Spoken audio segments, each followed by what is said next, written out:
தன்னுடைய வீட்டிற்காக EB commission வாங்குறதுக்காக வீட்டு வரி கேட்கிறாங்க. கட்டாயமாக கொடுக்க முடியாது.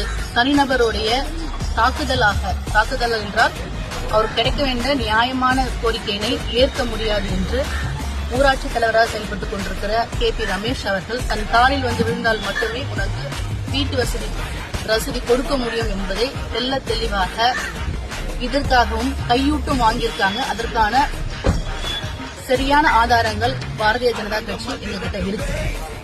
அதே மாதிரி தொடர்ச்சியாக இரண்டாவதாக பாத்தீங்கன்னா முனியம்மாள் என்கின்ற பெண்மணி, ஆதரவற்ற பெண்மணி, அவங்க இன்னும் இந்த குடிசை வீட்டில் தான் வாழ்ந்துட்டு இருக்காங்க.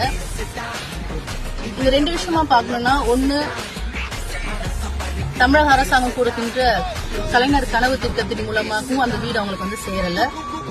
பாரத பிரதமர் திரு நரேந்திர மோடி அவர்கள் அனைவருக்கும் அனைத்து வீடும் கிடைக்க வேண்டும் என்று மோடி திட்டத்தின் கீழாக கொடுக்கின்ற அந்த வீட்டிற்கான முழுமையான பில் எடுக்கப்பட்டிருக்கு. ஆனால் வீடு கட்டப்படவில்லை. இதற்கு மிகப்பெரிய ஆதாரம் தகவல் அறியும் சட்டத்தின் கீழாக நாங்கள் எடுத்து வச்சோம்.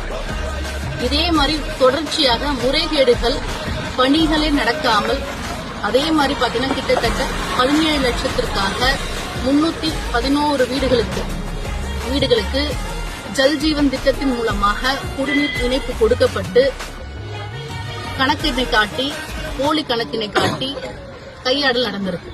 ஆனா ஏற்கனவே இருந்த குழாயின் மூலமா தான் தண்ணீர் பெற்றுட்டு இருக்காங்க தவிர, புதியதாக ஜல்ஜீவன் திட்டத்தின் மூலமாக அமைக்கப்பட்ட அந்த குடிநீர் குழாயின் மூலமாக தண்ணீர் வரவில்லை.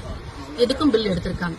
சோ தொடர்ச்சியாக இந்த PTC சுவாதி அந்த பெண்மணி மிகப்பெரிய ஊழல் குற்றச்சாட்டுகளை நாங்கள் அவங்க சுமத்துகின்றோம்.